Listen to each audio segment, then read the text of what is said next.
A lot of questions for air traffic control, everything from workload at the time, who was communicating, who was in the tower cab, who was in the facility, what the changeover was like for the new shift, which is the midnight shift. We have questions about communications and that will be revealed on the cockpit voice recorder, which we were able to recover in the flight data recorder. LaGuardia Airport has reopened to traffic, but it is very slow.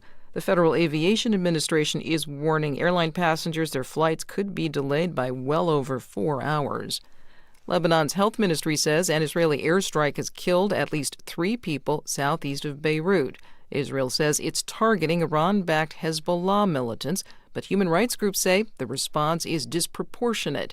NPR's Lauren Freyer reports from Beirut. Israel has ordered evacuation orders for huge swaths of Lebanon, and about a fifth of the population has been displaced. But this strike southeast of the capital came without warning. Footage shows flames and smoke billowing from a residential building. This week, Israel's defense minister threatened to use on Lebanon the, quote, Gaza model, which razed many residential areas, and said he's accelerating the destruction of Lebanese homes in border villages, from which Hezbollah has fired rockets. Human Rights Watch says forcible displacement and attacks deliberately targeting civilians are war crimes. Israel has also struck gas stations across Lebanon that are known to have business ties with Hezbollah. Lauren Freyer, NPR News, Beirut. Stocks opened lower this morning as oil prices have rebounded. NPR's Scott Horsley reports the Dow Jones Industrial Average slid about 280 points in early trading. Oil prices are climbing again as intense bombardment continues from Tehran to Tel Aviv. AAA says the average price of retail gasoline has jumped to $3.98 a gallon. That's up $1 since the war began. Diesel prices have jumped by nearly $1.60 a gallon. The head of the International Energy Agency says the U.S.-Israeli war with Iran poses a, quote, major threat to the global economy. The Labor Department says U.S. workers were not as productive in the fourth quarter as initially reported. Productivity rose at an annual rate of 1.8% during October, November, and December. That's down from an earlier estimate of 2.8%. Scott Horsley, NPR News, Washington. On Wall Street, the Dow is now down 270 points. The Nasdaq is down 160. This is NPR. Live from News 88.7 in Houston, I'm Matt Harab. Passengers at Bush Intercontinental Airport are experiencing long delays again this morning at security. Today, the Houston airport system has posted an alert saying to expect 4-hour-plus wait times at security and to potentially miss your flight. TSA screening is only available at Terminals A and E, and we are seeing those 4-hour wait times at this moment. Hundreds of thousands of DHS workers, including TSA workers, have worked without pay since last month, since Congress failed to renew DHS funding. That's led many TSA agents to call out sick or even quit their jobs as financial strains pile up. A shelter-in-place order has been lifted at the Valero refinery in Port Arthur. A large explosion was reported yesterday afternoon at around 6:30. It took hours for crews to contain the fire. No injuries or deaths have been reported. The Valero refinery processes around 435,000 barrels of oil per day. Chevron CEO says there's decades worth of opportunity for investment in Venezuela, but it will take time to ramp up production. Mike Wirth offered his reflections on the country's future during remarks at CERAWeek by S&P Global right here in Houston. In the short term, some incremental production can flow through existing infrastructure to get to levels that the country was at, 20 years ago, will require significant investment, tens of billions of dollars and time to get there. Stay here. We're going to have more on CERAWeek just ahead on Houston Matters. And a Muslim-Palestinian woman released from ICE custody last week after being detained for a year in Texas says she will continue to fight her deportation. Laca Cordia spoke at a press conference this weekend in Paterson, New Jersey, where she lives with her family. She says she's grateful to be free after her year-long detention, but attorney Sarah Sherman Stokes acknowledged that she's still at risk of deportation. This is one, important step in Laca's case, her liberation, her freedom, but it's not the end of the road for her. Cordia says she was targeted for protesting the war in Gaza. Immigration officials allege she overstayed her visa. It is currently 67 degrees here on the UH campus. We'll hit a high close to 84 this afternoon. I'm Matt Harrop, News 88.7. This is Houston Matters. I'm Craig Cohen. Good morning. Thanks for joining us here on News 88.7 and Houston Public Media's YouTube channel. Coming up this hour, how Houston's Muslim community is responding to recent anti-Islamic rhetoric. The author of Hidden Figures joins us for discussion on women in the space program, and we preview this year's Houston Book Crawl. First, though, last night, an explosion at the Valero refinery facility in Port Arthur sent a large black smoke cloud into the sky around 6:30 p.m. No injuries were reported. Initial reports indicate it could have been started by a malfunctioning industrial heater, but whatever the reason, anytime there's a fire at an oil refinery, concerns are raised about air pollution, so a shelter in place was in effect for several hours, and the Texas Commission on Environmental Quality has had teams on site monitoring the air. The incident is a reminder that there are always trade-offs with an oil and gas industry that remains a key contributor to the economy in Greater Houston and across Texas. Those trade-offs are part of the discussion each year at CERAWeek, which began Monday here in Houston. So, of course, is the war in Iran, which continues to send shockwaves through global energy markets. CERAWeek is one of the most influential energy conferences in the world. It brings together thousands of executives and policymakers, technical experts, and more. And not everyone's happy about it here in Houston, as we will learn in a bit. First, though, let's take you inside the conference. Fortune energy editor Jordan Blum is there this week. Late Monday afternoon, he caught up with Houston Matters producer Mincho Jacob on what conference attendees are focusing on. CERAWeek, you can make an argument, is the most important, biggest energy conference in the world. You have everyone from the CEO to Chevron to what would be the CEO of Saudi Aramco. Only he's not here because of the war in Iran. He got canceled. For instance, we had a video message today from the CEO of the Abu Dhabi National Oil Company, ADNOC, who was supposed to be here as well today. But he sent in a video message where he accused Iran of economic terrorism. So, we're still getting the messages from around the world. We're just getting started, but what have you heard thus far from any CEOs or industry leaders about the Iran war, and especially what's coming through the Strait of Hormuz? Yeah, the main thing is everybody wants to know how long it's going to last. We don't know. It could be a few more weeks. It could be more. There could be peace that happens this week. Who knows? I'm not the one to guess. But Chevron CEO Mike Wirth, he was speaking earlier today, and he was emphasizing that, look, the supply shock is only starting to happen so far. So a lot of the world that's importing this Middle Eastern oil, they've still been getting the supplies that have been on the water, that were mid-transit, so to speak, the last few weeks. Those are running out now. Yeah, there's more storage that's being pulled, but it's not going to meet what's being lost from the Middle East right now. So the supply shocks are going to get worse before they get better. And he thinks oil prices aren't nearly as high as they should be, quite frankly, given the actual supply disruption. That the oil traders are, kind of discounting or downplaying it a bit. So there's still the potential for prices to get a lot higher before they get lower again. And it's really to be determined how it's going to play out. It's interesting to say one way to say it, of hearing people talk about the 1970s oil crisis once again in comparison to where we're at right now, which was a pretty jarring, traumatic time for our economy. On one hand, this is the biggest supply shock ever, surpassing the Arab oil embargo in the 70s. The difference is the U.S. didn't have so many buffers then, so there was the long lines at the pump. But today, the U.S. has tons of reserves. The Strategic Petroleum Reserve was built because of the Arab oil embargo. Also, the U.S. now leads the world in both oil and natural gas production.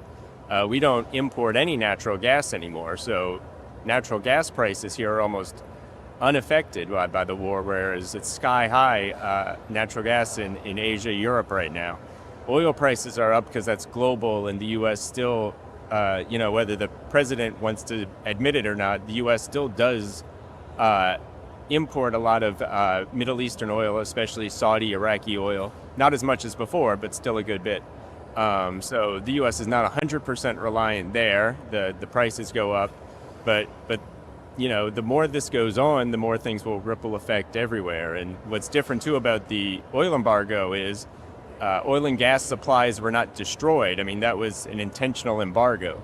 In this case, we have the war impacting almost all the nations surrounding Iran. So we have oil and gas infrastructure, especially on the gas side, very badly damaged or destroyed, and Qatar, damages in the United Arab Emirates, Kuwait, Saudi Arabia. So even after all this is over, it's going to take months to get everything back to the way it was. There's a lot of uncertainty with really not being able to tell when that uncertainty might end. Is there talk of looking at alternative energy sources, be it renewable energy or even nuclear, which is suddenly very large on the stage of energy these days, it seems? Yeah, there's a lot of excitement and talk. It hasn't really come into effect yet, but building a lot more next generation, so to speak, nuclear power, both the larger kind with the Trump administration authorizing all these new Westinghouse nuclear reactors, some of which, again, are likely to be built in Texas, more West Texas, where a lot of the data centers are coming up. But also we have the boom in potential boom that is in small modular reactor nuclear, smaller nuclear that's this more advanced technology that can be built and then replicated to scale a lot faster, smaller, but if you build a bunch of them, it adds up to the nuclear power that we know of. So we're still a few years away from this coming onto the grid. Some of these reactors, pilot projects, will be coming online later this year. So it is an exciting time for the industry, even if we don't know exactly how it's going to play out just yet. Right. And has there been any talk? I mean, it is interesting that you're seeing this explosion of something like nuclear, but not a lot of talk about regulation or how other forces might react to these kind of technologies coming forth. You have one side, the Trump administration is not a big fan of renewables, especially offshore wind. For instance, Total Energies, the French energy giant, they just canceled today almost $1 billion in offshore wind projects off the East Coast that were threatened to be canceled by the Trump administration.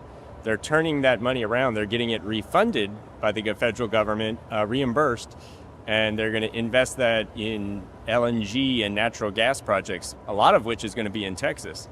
But the Trump administration is a big fan of nuclear energy, both the SMR, small modular kind, and even fusion energy, which is the generation after that, which uses fusion, not fission technology, which is even cleaner and doesn't have to rely on nuclear waste as well, which is a whole other discussion. But the Trump administration is working, even though it's making environmental watchdogs more nervous, but really trying to expedite the permitting of nuclear projects and really get them fast-tracked. You've touched on a lot of different items, but what are you going to be looking for specifically this week that might come as a surprise for energy watchers? I think it's kind of cliched, but kind of the focus is really on this all of the above energy or energy abundance. To meet what, from a domestic standpoint, all the hyperscalers, the AI boom, to meet what they want cleaner energy, but they also want power as fast as humanly possible. So it's coming to a lot of these kind of bespoke project offerings for these big AI data center hubs, where they're talking more and more about we have to pay for our own power, so they're not increasing everybody's utility bills, which have been increasing a lot. But it's not just one answer, one type of energy. It's like a mix. A lot of these hubs will have gas-fired power, but mixed with wind and solar and batteries to kind of fit this perfect world of bespoke power and having, the most reliable mix, so to speak. Right. And that is kind of really where we're seeing the biggest growth of energy demand is in that AI and the computational servers.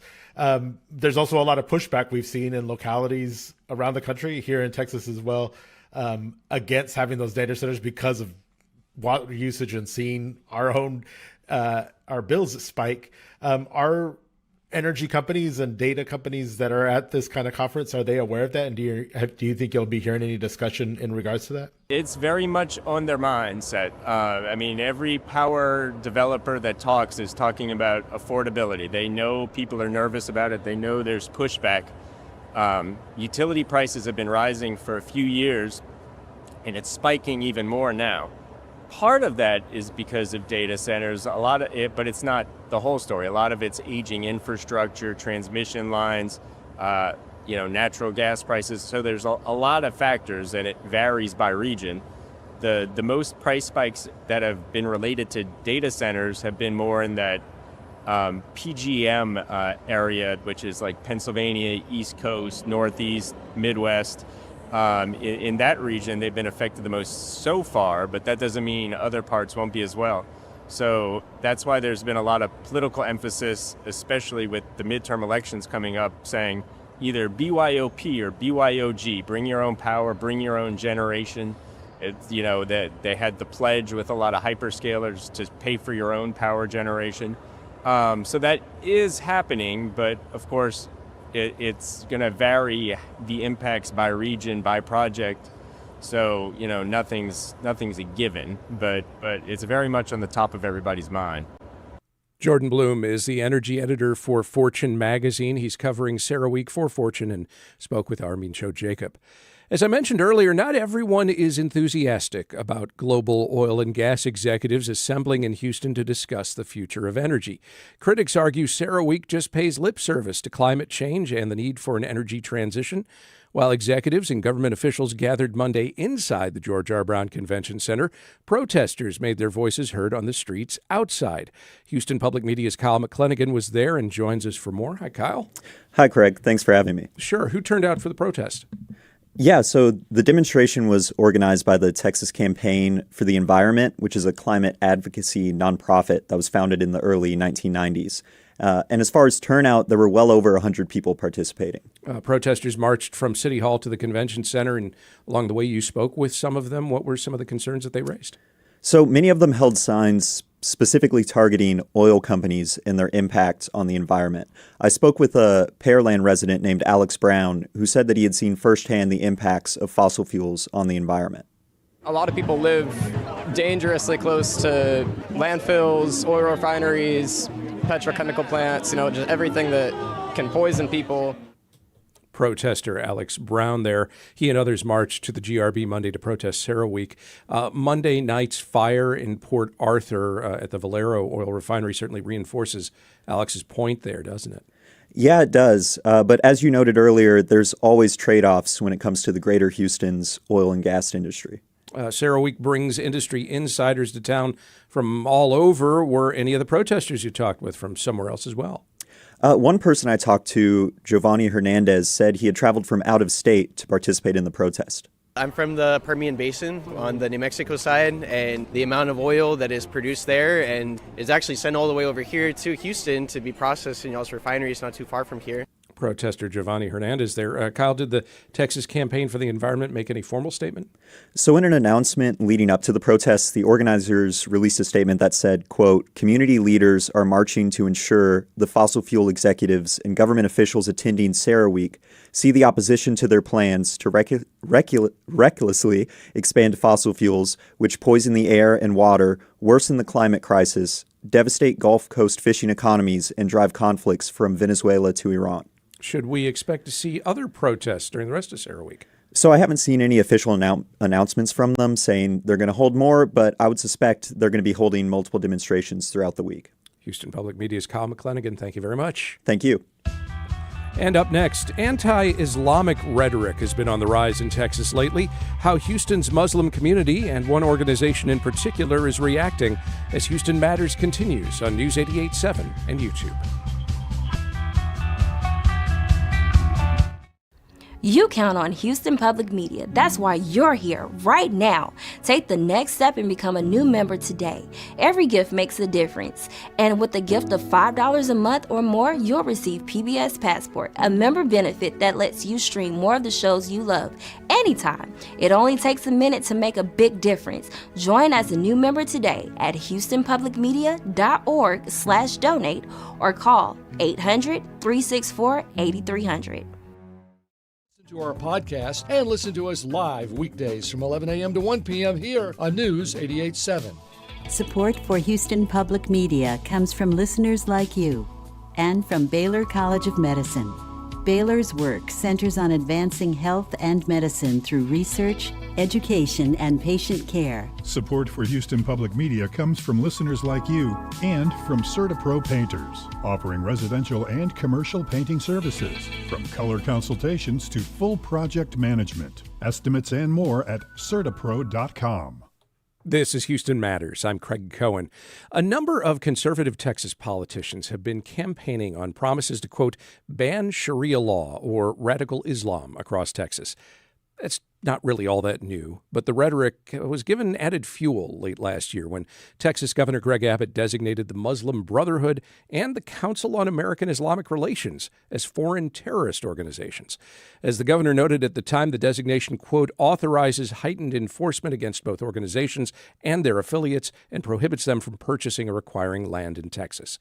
CAIR, it should be noted, is not considered a terrorist organization by the federal government and has long denied any allegations that it's affiliated with the Muslim Brotherhood or any terrorist organization.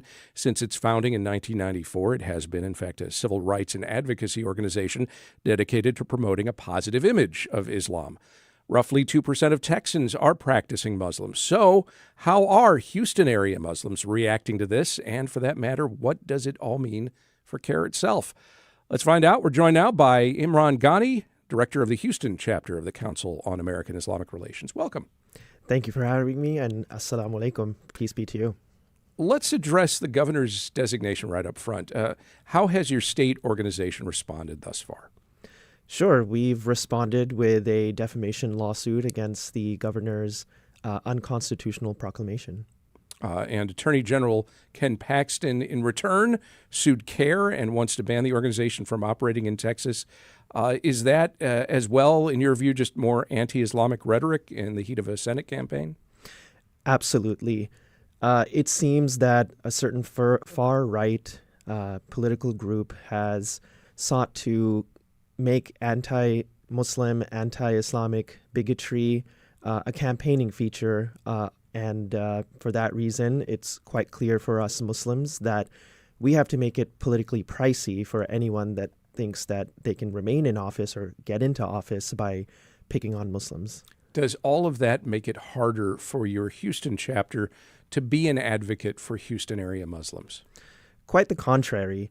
The proclamation has given CAIR, the Council on American-Islamic Relations, a lot of free marketing.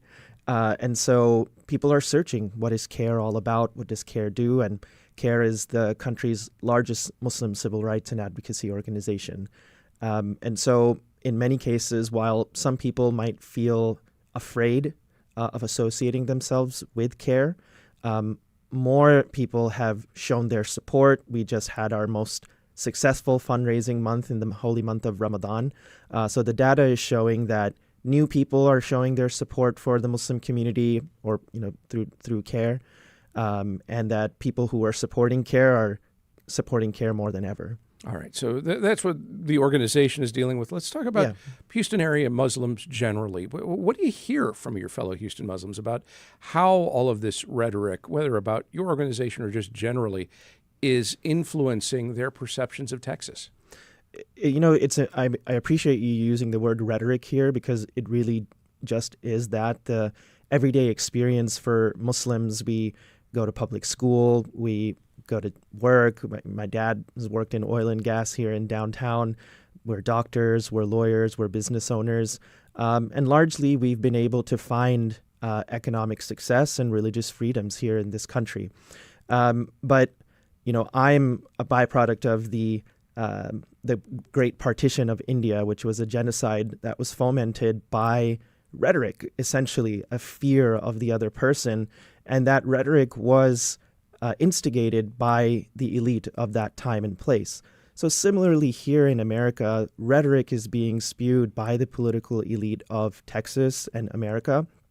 And it the general fear is that this may turn into actual violence. And so because of this rhetoric at CAIR, we're, largely in the Muslim community, we're seeing an uptick of anti-Muslim discrimination in schools, in the workplace, encounters with law enforcement, and now especially while traveling as well.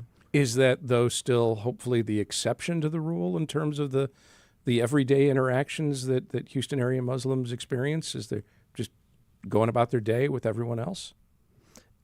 What do you mean? Well, I mean, clearly the number of incidents seem to be ticking up, but Yes. Hopefully most of the time, in most circumstances, that's not what's happening. Correct. Yeah, most of the time. I mean, I've been here since in Houston since 1996, and aside from having to spell out my name and make sure everyone is pronouncing it correctly, my experience has been a good experience here. How did I do? You did great. Oh, good. Okay. I'll try. If I say it again, I'll try and get it right again. And that's really all. We just appreciate here coming to the country. A lot of first of all, Muslims have been part of the country since the beginning of the United States. 1 in every 3 African slaves reportedly were Muslims, and so it could be argued that this country was built by Muslims, and then the first country to recognize the United States internationally was a Muslim nation, Morocco. And then, since the 50s, you've had a wave of immigration with the economy needing engineers, doctors, lawyers. And so we have come to this country not only to seek those freedoms and economic success, but also to contribute to the society. And we just ask for fair treatment under the law. We're not asking for exceptional treatment and to be recognized for our contributions to the city. We're currently in a war with Iran, whose regime has long claimed 99% of its population is Muslim. Independent surveys and studies suggest it's probably closer to 30 to 40%. But whatever the number, does the war right now create yet another reason to see anti-Islamic rhetoric increase in the U.S.? Absolutely. The Muslim community here in Houston is largely an anti-war community.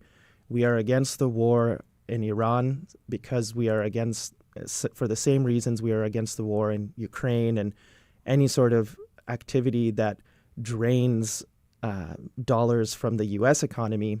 And it's becoming largely known in America that money that it could be spent in roads and health insurance and food security and housing, and just the general cost of living that could be spent upon the American people is being spent on endless wars that's only going to serve, the billionaire class, as Sanders and others, label them as. And so the Muslim community is against the war in Iran. And, Muslims and people who look like Muslims are targeted because right now, in order to sell the war, you have to create this enemy, create this boogeyman. And currently, the Muslims are this, boogeyman that is just blown out of proportion. What can you then do, or anyone can do, to reduce the temperature of the rhetoric right now? It's a good question. I think, the first thing is for Muslims to understand the power that they have being U.S. citizens. I think a lot of the political process right now does a lot to dissuade people to feel like they don't have power, but you'd be surprised how much power the average American has if we got involved in local politics, if we started calling our elected officials, having a relationship with them, and getting organized, getting mobilized. And just like, Americans did it during the civil rights era, Americans are doing it today, protesting war, protesting ICE, protesting climate change.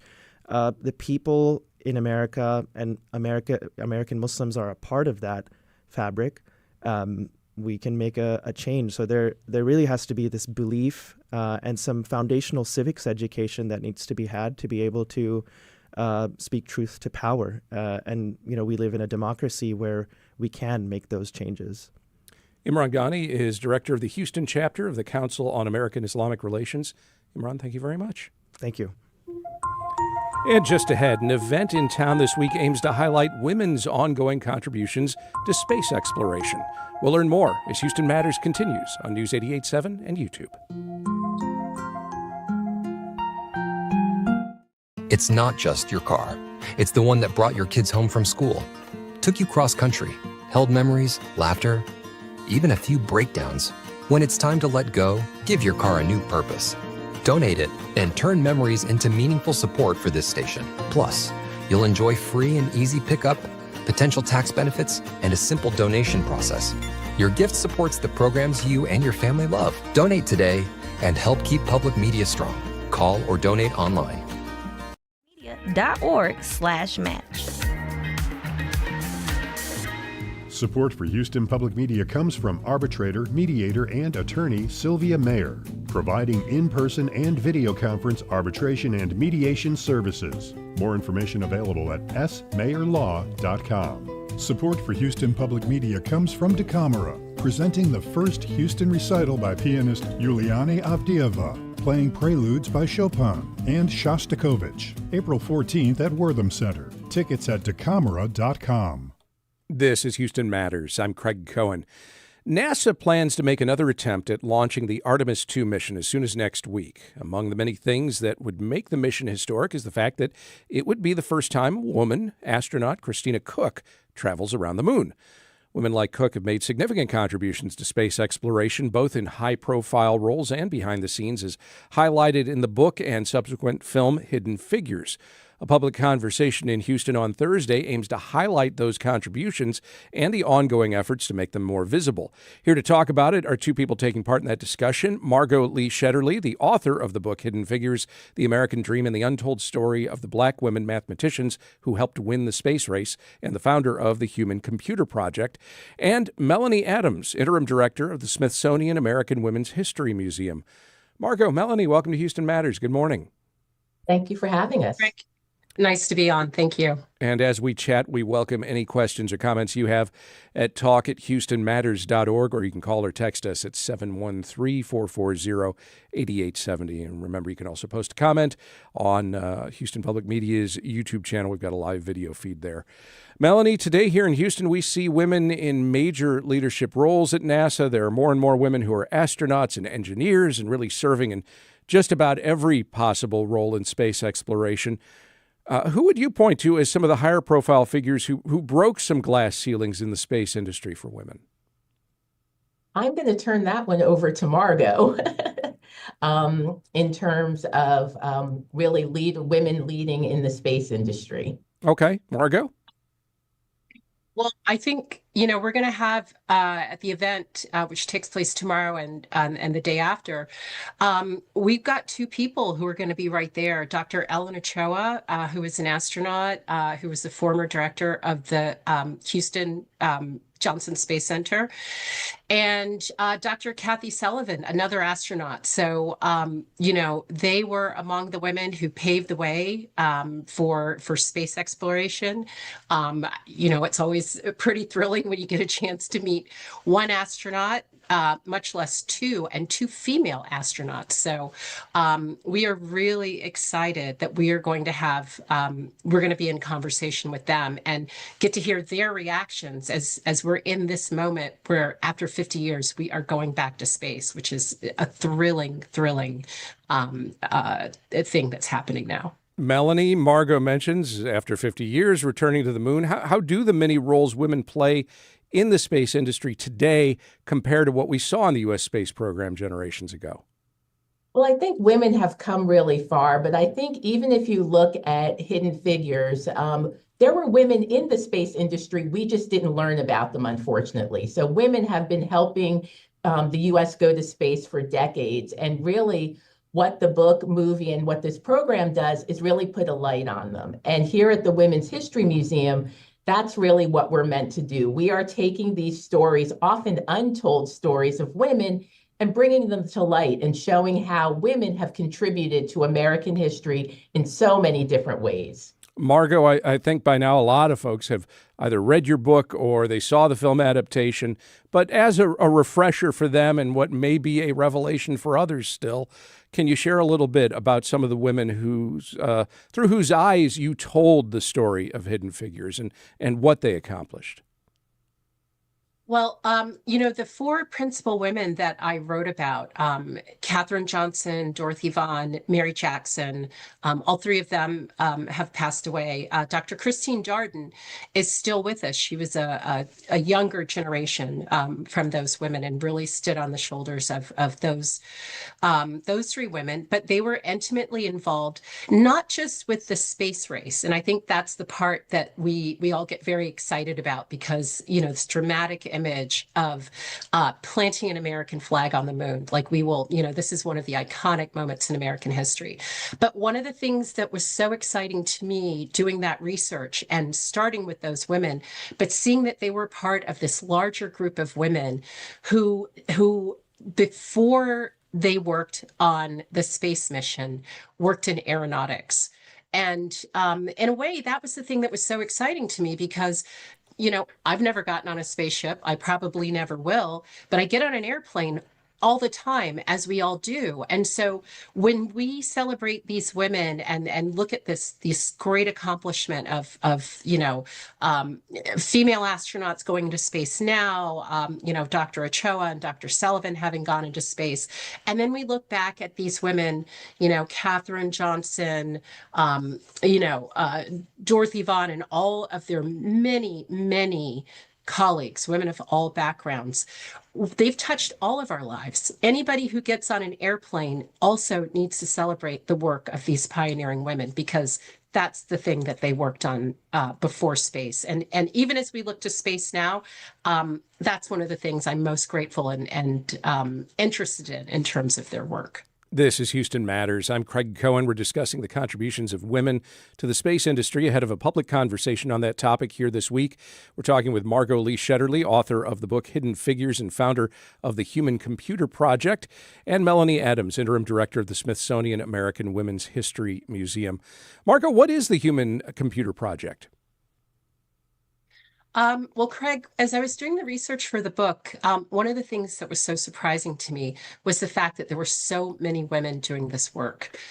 This is not a story of the first woman or the only women, but a story of women sitting in rooms doing math over the course of decades, and not just at NASA, but at a number of other organizations in the federal government, such as the Bureau of Standards, in private industry at Bell Labs, what would become AT&T, building the communications industry we all depend on these days. And so the Human Computer Project was really meant to deal with the fact that when you write a book, you have to limit the number of characters, obviously. But there were so many women doing this work. And what I really wanted to take a look at, first of all, was to tell the stories of this broader group of women. But secondly, to really understand as a group, what was their impact? And looking at the details of where did they go to school? When did they come into the workforce? How long did they stay in the workforce? What were their different job descriptions? What was their career mobility? What can we learn today as we are in a time of just incredible technological change that is every single day changing our labor force? Is there something that we can learn about those women and their position at another time of just accelerating technological change that can help us look at today's workforce and prepare our labor force today for this future that's coming at us very quickly? Melanie, why did you want to do this event here in Houston this week where, let's face it, we probably know some of these stories maybe a little bit better than folks in other cities and where many of the women in the space industry right now live and work? Well, I think really think about the Smithsonian. We are a national museum, so it's important for us to get out and around the country. And so as we were thinking about Women's History Month and really wanting to explore this idea of women in space, we couldn't think of a better location than Houston. So this really does allow us to take our content out to the community and not really expect everyone to come to DC. And as we know, history was made all over the country. So it's important for us to go to those locations and provide these programs. What else should people know about Thursday's event and who's taking part? Well, it's Thursday, 6:30 p.m. It's at the Asia Society of Texas. So we hope people will come out. You can go to our website where you can actually reserve a spot through Eventbrite. But we hope people will come out and hear this amazing panel and conversation. This was just a taste. Hidden Figures, Visible Futures, Women in Space. It's a free public conversation exploring the history of women in space exploration and efforts to make their contributions more visible. Again, it takes place Thursday night at 6:30 at Asia Society, Texas. We do have a link to more information on today's post at houstonmatters.org. Among those participating are Margot Lee Shetterly, author of Hidden Figures and the founder of the Human Computer Project, and Melanie Adams, interim director of the Smithsonian American Women's History Museum. Margot, Melanie, thank you both very much. Thank you for having us. Frank. And still to come, we preview this year's Houston Book Crawl. Stay with us as Houston Matters continues on News 88.7 and YouTube. We know you value Houston Public Media. That's why you're watching right now. So take the next step and become a new member of the station you rely on. Every gift makes a difference. And what matters most right now is supporting the station that brings you the news and information you rely on. It only takes a minute to make a big difference. So join as a new member today at houstonpublicmedia.org/donate or call 800-364-8300. You can hear that tonight at 10 p.m. Support for Houston Public Media comes from the Grand 1894 Opera House, presenting the Duke Ellington Orchestra in concert, March 28th at 8 p.m., featuring music from the orchestra's jazz repertoire. Tickets at thegrand.com. Support comes from the Imprint Cool Brain series, presenting Gordon Corman, author of more than 100 kids' books, with his new middle grade novel, Hyper Gifted, Sunday, March 29th, 3 p.m. at Meyerland Middle School. More at imprint.org. This is Houston Matters. I'm Craig Cohen. The third annual Houston Independent Bookstore Crawl kicks off next month, running throughout the month of April and featuring dozens of local independent bookshops. Participants can visit bookstores from the Woodlands to Galveston to collect stamps, support local businesses, and enter a raffle for prizes by completing a crawl card. The event kicks off on April 1st with special celebrations on April 26th for Indie Bookstore Day. Houston Matters producer Mincho Jacobs spoke with 3 bookstore owners last year as that year's event was underway. He talked with Laura Hughes, co-owner of Basket Books and Art, Chanika Williams, general manager of Kindred Stories, and Dara Landry, co-owner of Class Bookstore, who shared what it's like these days to run a bookstore amid economic uncertainty. The book industry is very interesting because we are a nonfiction niche bookstore. Actually, our bookstore is doing quite well. I think that people are in a season of wanting a lot of information. They want to be in the know. They desire to be informed just because of current political affairs and people desiring community. So we've seen a resurgence of folks coming back to the bookstore, and that's a good thing for us. So we've enjoyed that. And Chanika, how do y'all feel at Kindred Stories about this uncertainty in our economy? So Kindred Stories, we are a general bookstore with an emphasis on people of color. And so there has always been gaps, especially in this city, of bookstores that are really pushing those stories to the forefront. So in that terms, I think that we're filling a gap, essentially, that has always existed.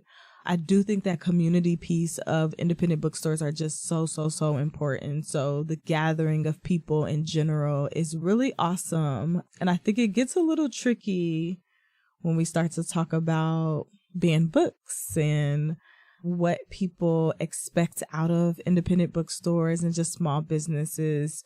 There is a huge need, and we cannot fill all those things. So overall, I think it's great. Great. And what about for you, Laura? We opened almost 3 years ago, and it's a time when other bookstores are opening in Houston and opening in Texas and across the country. And I feel like I'm part of a wave of bookstores growing and bookstores opening, a kind of an ecosystem of books, that I feel like this is a way where we can all support each other as people who love books and as business owners and people who are in the book business by being part of this community around books, especially in Texas, where there are so many challenges to culture and to books in particular. For several years, it seemed like there weren't a lot of bookstores in Houston. I know Brazos Bookstore has been around. They were holding it down. But there weren't a whole lot of other places. I mean, Half Price Books was there. The one in Rice closed. And it seems like bookstores were supposed to be dead. They were declared dead not that long ago, but now y'all are thriving. We're vampires. I was going to say, I think it's great that Laura mentioned, like, there is a renaissance, especially what we're seeing, I think, in Texas and Houston, of bookstores. I mean, even in the last year, I think 3 or 4 bookstores opened up. We have a romance bookstore now. We have a few Latin-owned bookstores now, which is really, really, really beautiful. I do think the things that you don't get from Barnes & Noble, you don't get from, definitely not from Amazon, is those community pieces, people knowing your name, sending flowers to a customer who is a regular and they're dealing with some loss. Like, those are the pieces that are missing. And I think that those things are not dead. They're needed more than ever. So I think people are really clinging to those, like, very personal, intimate community spaces. There was a real bookstore resurgence after 2020. I mean, I think it was the onslaught of a lot of things that happened in 2020. People got to sit still and be at home. People got to pay attention to a lot of things, a lot of the police brutality and what happened with George Floyd. And I think people realized being at home that they missed community. And we had been so, get everything delivered to your house. And it's so much quicker in this age of urgency, right? We had to slow down a bit. And I think we realized the things that we missed, going to coffee shops with friends and sitting and reading books. And so I'm really excited about what's happening in Houston, because Chicago has 55 independent bookstores, at least. And so when people talk about the amount of independent bookstores in Houston, I'm like, we're the 4th largest city. Like, man, we've got room for so many more. The city is huge. And so I'm excited to see booksellers taking up the challenge, in a world that says bookstores are dead, in a place when banks barely want to support you and be like, that business model is archaic. You are a fool for even trying to do it. Folks that are being mavericks and saying, no, Houston deserves bookstores. They deserve spaces. And so I'm grateful that we are taking up the challenge to do that. And how many bookstores does Houston have, do you know, or independent ones? At least 30. Mm-hmm. There are at least 30 of us in the greater Houston area. That would be including all the way down to Galveston, because we have a Galveston bookstore on the Crawl, and I know there are 2 down there. But in the greater Houston area, there are easily 30 of us. I have been to all 3 of your stores, and there's specific books that I might go to find at either. And there's books that I would see at all 3 of your stores. It's really fascinating. Was it intentional to find a niche? Did you want to just be doing a bookstore, or did you say, hey, I'm going to do a bookstore about X? For me, it was always to fill a niche that was specific to Houston. The reason that we opened an art gallery and a bookstore was, well, just personally, my husband is an artist and my partner and co-owner with me with the bookstore. And so we were combining our interests and our skills and building a business around art and literature. But we were very much aware of the wide array of artistic communities in Houston, the visual arts, performing arts, literary arts. I mean, there are so many people making and thinking and doing amazing things in Houston. So we wanted to focus on that energy in Houston and really supporting that and inspiring it and contributing to it. Yeah, I think most of us are trying to fill a gap. I know with Kindred Stories, it's really the manifestation of Terry Ham's daughter's dream. She wanted to go to a bookstore and she wanted more than 5 Black book authors, characters on a shelf, and be able to explore that in person, not having to shop online for that sort of thing. And so that is the goal, is to have a place of exploration when we're talking about people of color and people of the African diaspora specifically. But, you know, giving people more things to explore and think about, more representation, more seeing themselves, more affirmation was definitely very, very, very intentional. What about you, Dara? Class Bookstore is 2 native Houstonians, my husband and I, both growing up in Houston and remembering this city being so vibrant in the 90s with Black-owned bookstores, and then being such a part of our childhood and such a big thing for us. And so when we read a statistic in 2015 that there were less than 39 Black-owned bookstores throughout the country, that disheartened us. And we knew at the time that our city didn't really have an active Black-owned bookstore. You know, shout out to the Shrine of the Black Madonna. They held it down for many years, and there have been many stores, Amistad, come and gone. And we were like, Houston is too big to not have a Black-owned bookstore. And so for us, it was just fulfilling a childhood dream. And the thing about independent bookstores is that they're curated usually to the taste of the owner. And so there can be general. I was like, on a good day, I would tell you we were a general bookstore, but we curate what we're good at. And we don't read a lot of fiction romance, and so we don't curate in that direction. But we do read a lot of nonfiction, a lot of religion, philosophy, politics. And so when folks come in our store, our community and the folks who feel that are like, yeah, class is where I go to get knowledge and to learn about these things and have our best conversations are in that space. And so what I do like about the city and all the different bookstores is I think everybody's just kind of standing in the gap where they fit best, right? Like, I'm a big fan of Basket. Like, I'd never seen a store like that in my life. And the first time I went in Basket, I was like, I own a bookstore and I ain't even seen none of these books before. Where are you ordering from? You know, but that's what they do so well. And I think you'll find that at all the stores in Houston, which is what makes the Houston bookstore scene so special right now. Nobody curates like Blue Willow and nobody curates like Copperfield. Everybody is curating to taste. And so I don't know if it's always so much people are trying to be niche as much as they're just curating to the taste of their owners, which is making it a very unique and diverse palette for bookstores. This is Houston Matters. I'm Mincho Jacob, and we're speaking with Laura Hughes, co-owner of Basket Books, Shanika Williams, general manager of Kindred Stories, and Dara Landry, co-owner of Class Bookstore. And, you know, this conversation makes me think a little bit about Powell's Books in Portland. It's this huge bookstore that has the equivalent of like 2 acres of floor space. It's really amazing. But I also really love what we have here now in Houston, which is a lot of smaller, unique bookstores. That's really great. But on the other hand, you might not easily ever discover a lot of these stores, which brings me to the Houston Book Crawl. And Dara, you were behind this idea. How did it all come about? I am a fan of bookstores as much as I am a part of this community as an owner. And I was like, I don't know if Houston knows all the great bookstores they have. Like, I always hear people be like, oh, we don't have that many, or they're never. I'm like, you have way more than you think. And I thought if people could just go around and visit and see how unique all these stores were, they would, you know all their options. That was when I was like, I got to call up the homies. And so I did. I called my friends at Kindred Stories, and I called my friend Randy over at Brazos, who's the general manager at Brazos Bookstore. And I was like, I got a crazy idea, but I need more people to pull it off. And they jumped in with me, and we took it to the rest of the bookstore community. And thankfully, everybody thought it was a good idea. Right. and we got started. And I couldn't have organized it. I always say that it was my idea, but I would not have been able to organize it without Shanika or Randy. They truly are as important in this story, in the origin of the Bookstore Crawl, as my crazy late night idea. And are you seeing a benefit to, say, the bottom line with this event, the Book Crawl?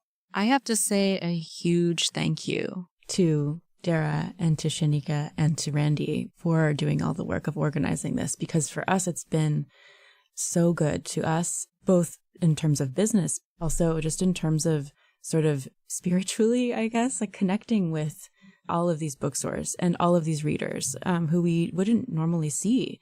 It's been so encouraging. And yeah, so good for the so good for all of our payroll as well. Right. Absolutely. I mean, I don't think that we anticipated that this would be what happened, but the people of Houston, the book lovers of Houston absolutely showed up. I think we were overwhelmed year one. We're like, it feels like Christmas all over again. Everybody is shopping. So in that way, it's been beautiful. It's been nice just to have conversations with people that you don't normally have conversations with. I know Saturday we had an event in the daytime and like 10 people who were just visiting the store. It's like, oh, I'm going to go to an author talk. And, you know, they may have never even known about this thing. So it's been beautiful, definitely in terms of sale, but just in community. It's been encouraging that people are still curious about books. That was Chanika Williams, General Manager of Kindred Stories, Dara Landry, co-owner of Class Bookstore, and Laura Hughes, co-owner of Basket Books and Art. They spoke last year with Houston Matters producer Mincho Jacob. You can learn more about the third annual Houston Bookstore Crawl, which takes place throughout April at htxbookcrawl.com. Finally today, a reminder to Houstonians flying out of Bush Airport. As we have been reporting, the partial government shutdown continues to impact wait times at TSA checkpoints. The Houston airport system is warning air travelers that at Bush, at least this morning, wait times at security could exceed 4 hours. You should prepare for the possibility of missed flights, and stay in touch with your airline. Airport officials also remind us TSA screening is taking place this morning at only terminals A and E. We'll, of course, keep you up to date on this right here on News 88.7 throughout the day and all the time at HoustonPublicMedia.org. And that's it for today's show. The Houston Matters team includes Michael Haggerty, Joshua Zinn, Brenda Valdivia, Mincho Jacob, and Laura Walker. Tom Carter was our technical director today. On tomorrow's show, the latest developments in politics in our regular Wednesday political roundup. Also, we revisit a question we've asked before. Is Texas just too big? Plus, more about women's history in Texas. We talk about the women's suffrage movement here. I'm Craig Cohen. Join us tomorrow for those and other Houston Matters.